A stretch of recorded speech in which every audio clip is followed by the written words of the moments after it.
Assalamualaikum sahabat-sahabat yang dirahmati Allah. Hari ini saya akan menceritakan tentang seorang Pak Haji Sarif yang mengalami ujian berat setelah pulang umroh ke-10 kalinya, tetapi malah membuat warga Jatim heran, karena dirinya menjadi makhluk yang tak terduga. Apa sebenarnya maksud dari semua ini?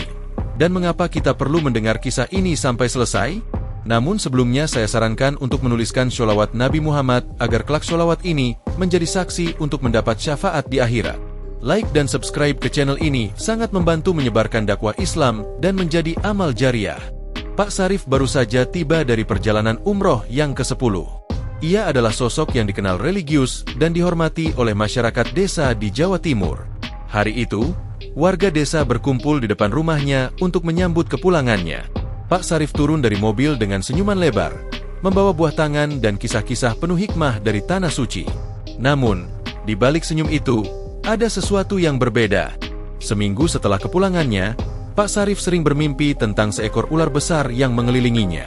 Mimpi itu selalu sama, muncul berulang-ulang setiap malam. Awalnya, Pak Sarif menganggap itu hanya bunga tidur, tetapi perlahan-lahan tubuhnya mulai merasakan hal yang aneh. Kulit Pak Sarif terasa panas seperti terbakar, suaranya berubah menjadi serak, dan tubuhnya terasa kaku. Hingga pada suatu malam, kejadian yang tak masuk akal pun terjadi. Tubuh Pak Sarif berubah menjadi ular raksasa. Jeritan istrinya membelah malam yang sunyi. Warga yang mendengar keributan segera berkerumun di depan rumah. Mereka melihat dengan mata kepala sendiri sosok ular besar yang diam tak bergerak di tengah rumah Pak Sarif. Isu pun menyebar cepat, membuat seisi desa geger. Mengapa Pak Sarif mengalami kejadian ini? Apakah ini ujian atau peringatan dari Allah? Ritan istri Pak Sarif, Bu Hadijah, menggema dalam rumah mereka yang sederhana. Astagfirullah, Sarif, apa yang terjadi padamu? Suaranya bergetar di tengah ketakutan. Sosok ular raksasa yang memenuhi ruang tengah itu hanya diam. Matanya, yang besar dan berkilau, menatap lurus ke arah Bu Hadijah, seolah ingin mengatakan sesuatu namun tak mampu. Bu Hadijah berlari keluar rumah sambil memanggil tetangga. Dalam hitungan menit, warga desa berkumpul. Mereka membawa lampu minyak dan senter, mencoba memahami apa yang sebenarnya terjadi di dalam rumah Pak Sarif. Beberapa orang, terutama laki-laki yang dikenal pemberani, melongok ke dalam rumah. Ketika mereka melihat sosok ular besar itu, mereka mundur dengan wajah pucat. "Ini benar-benar ular besar," ujar salah seorang warga. "Tapi kenapa di rumah Pak Sarif? Dan kenapa dia tidak menyerang?" timpal yang lain. Bu Hadijah menangis terseduh-seduh di teras rumah. Ia memohon kepada Allah agar suaminya kembali seperti semula. Warga yang berkumpul mulai berbisik-bisik. Ada yang mengatakan bahwa ini adalah hukuman dari Allah. Ada pula yang berpendapat bahwa ini ulah ilmu hitam. Malam itu terasa panjang bagi seluruh warga desa. Tidak ada yang berani mendekati ular tersebut, meskipun hewan itu tidak menunjukkan tanda-tanda agresif. Ular itu hanya melingkar di tengah ruangan, dengan kepala yang terangkat, seolah sedang merenung. Di dalam pikirannya, Pak Sarif merasa terjebak. Ia tidak bisa berbicara atau bergerak seperti manusia. Hanya tubuh ular raksasa itulah yang bisa ia kendalikan. Ia mencoba berteriak memanggil istrinya, tetapi yang keluar hanyalah desisan panjang. Pak Sarif merasa bingung dan takut. Apa yang sebenarnya sedang terjadi padanya? Ia mengingat perjalanan umrohnya yang terakhir, ketika ia berdoa dengan sungguh-sungguh di depan Ka'bah, meminta keberkahan dan pengampunan dari Allah. Apakah ada yang salah dengan doanya? Semakin malam, warga mulai membubarkan diri, meninggalkan Bu Hadijah yang terus menangis di dekat pintu rumahnya. Ia tak mampu tidur semalaman, hanya bisa duduk dengan tasbih di tangannya, memohon agar Allah memberikan pertolongan. Chapter 3, Pesan dalam Kegelapan. Ketika pagi mulai menjelang, Pak Sarif yang masih dalam wujud ular akhirnya tertidur. Dalam tidurnya, ia merasa dirinya berada di sebuah tempat yang gelap dan kosong. Tidak ada suara, tidak ada cahaya, hanya keheningan yang menyesakan. Tiba-tiba, sebuah suara lembut namun tegas memecah keheningan.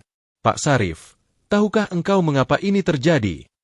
Pak Sarif mencoba mencari asal suara itu, tetapi ia tidak melihat siapa-siapa. "Siapa Anda? Mengapa saya menjadi seperti ini?" tanyanya dalam hati. "Engkau telah menjalankan ibadah dengan baik, tetapi ada sesuatu dalam hatimu yang perlu engkau perbaiki. Kesombongan telah tumbuh tanpa engkau sadari. Ular ini adalah perwujudan dari egomu yang telah membesar." Pak Sarif terkejut mendengar kata-kata itu. Ia mencoba mengingat kembali semua yang telah ia lakukan selama ini. Benarkah ia telah sombong? Ia memang sering merasa bangga karena telah menjalankan umroh hingga 10 kali. Ia merasa lebih baik dari orang lain karena bisa pergi ke tanah suci berkali-kali, sementara banyak orang di desanya bahkan belum pernah sekalipun. Apakah masih ada kesempatan bagi saya untuk memperbaiki diri? Tanyanya dengan penuh penyesalan. Kesempatan selalu ada bagi hamba yang mau bertaubat. Kembalilah pada kerendahan hati, dan ikhlaskan semua amalmu hanya untuk Allah. Suara itu perlahan menghilang, meninggalkan Pak Sarif dalam perasaan bercampur aduk antara sedih, takut, dan bersyukur. Ketika ia terbangun dari tidur, tubuhnya masih dalam wujud ular. Namun, ada sesuatu yang berubah dalam dirinya. Ia merasa ada harapan untuk kembali menjadi manusia, asalkan ia mau memperbaiki dirinya. Sementara itu, Bu Hadijah tidak pernah berhenti berdoa. Ia yakin bahwa ini adalah ujian dari Allah, bukan hukuman atau ilmu hitam seperti yang dikatakan oleh beberapa warga. Dengan sabar, ia merawat suaminya meskipun dalam wujud ular. Ia meletakkan makanan dan air di dekatnya, berharap suaminya tetap hidup.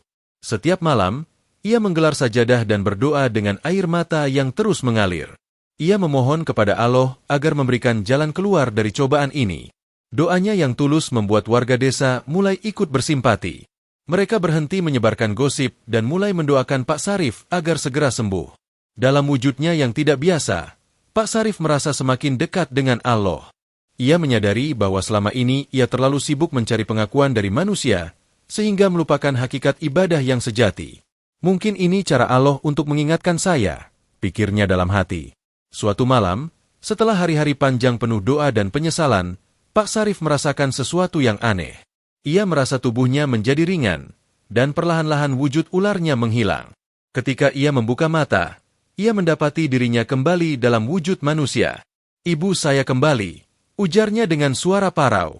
Bu Hadijah yang sedang sholat tahajud terkejut mendengar suara suaminya. Ia menoleh dan melihat suaminya duduk di lantai dengan wajah penuh air mata. "Alhamdulillah, Sarif. Alhamdulillah." Ia memeluk suaminya erat-erat, merasa seperti mendapatkan hidupnya kembali. Pak Sarif menceritakan semua yang ia alami, termasuk pesan yang ia terima dalam mimpi. Ia merasa bahwa Allah telah memberikan kesempatan kedua untuk memperbaiki diri. Berita kembalinya Pak Sarif ke wujud manusia menyebar dengan cepat ke seluruh desa. Warga yang sebelumnya takut dan curiga kini datang berbondong-bondong ke rumahnya. Mereka ingin memastikan bahwa Pak Sarif benar-benar kembali seperti semula. Pak Sarif menerima tamu-tamunya dengan penuh kerendahan hati. Ia meminta maaf kepada semua orang atas kesalahan yang mungkin telah ia lakukan selama ini, baik yang disadarinya maupun tidak. Dengan suara tenang, ia menceritakan pengalaman mati surinya, tentang perwujudan ular raksasa yang merupakan ego dan kesombongannya, serta pesan yang ia terima dari Allah. "Saudara-saudaraku," ujar Pak Sarif, "kesombongan itu seperti racun yang tumbuh perlahan dalam hati. Saya tidak menyadarinya sampai Allah menunjukkan apa yang sebenarnya ada dalam diri saya. Umroh yang saya lakukan seharusnya menjadi amal yang ikhlas, tetapi tanpa saya sadari, saya sering merasa lebih baik dari orang lain." Warga yang mendengar pengakuan ini terdiam. Beberapa orang mulai meneteskan air mata.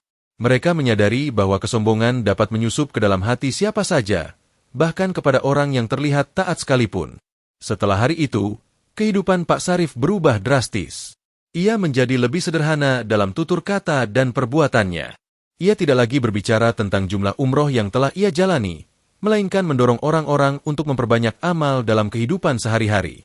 "Jangan menunggu kesempatan besar untuk beramal," katanya kepada seorang pemuda. "Bersedekahlah meskipun hanya dengan senyuman. Bantulah tetanggamu, walau sekadar membawa barang belanjaannya. Amal yang kecil namun ikhlas jauh lebih berarti daripada amal besar yang dipenuhi rasa bangga." Pak Sarif kini sering mengisi pengajian di desanya. Ia berbicara bukan sebagai seorang yang menggurui, tetapi sebagai seseorang yang pernah melakukan kesalahan dan belajar darinya. Kisah tentang ular raksasa yang ia alami menjadi pelajaran bagi semua orang yang mendengarnya. Warga desa pun berubah. Mereka menjadi lebih rendah hati dan saling membantu. Tradisi gotong royong yang sempat memudar kini hidup kembali. Semua ini berkat pengalaman Pak Sarif yang menyentuh hati mereka. Bu Hadijah, yang setia mendampingi suaminya selama masa sulit, merasa sangat bersyukur. Ia melihat suaminya menjadi pribadi yang lebih baik dari sebelumnya. Kebahagiaan sederhana kini menghiasi rumah tangga mereka. Pak Sarif tidak pernah melupakan pesan yang ia terima dalam mimpi. Ia tahu bahwa hidup adalah perjalanan untuk terus memperbaiki diri. Setiap ibadah yang ia lakukan kini dipenuhi dengan rasa syukur dan kerendahan hati. Hingga akhir hayatnya, Pak Sarif dikenang sebagai sosok yang membawa perubahan besar dalam desanya. Kisahnya menjadi pengingat bagi siapa saja yang mendengarnya, bahwa kesombongan, sekecil apapun, dapat membawa kehancuran.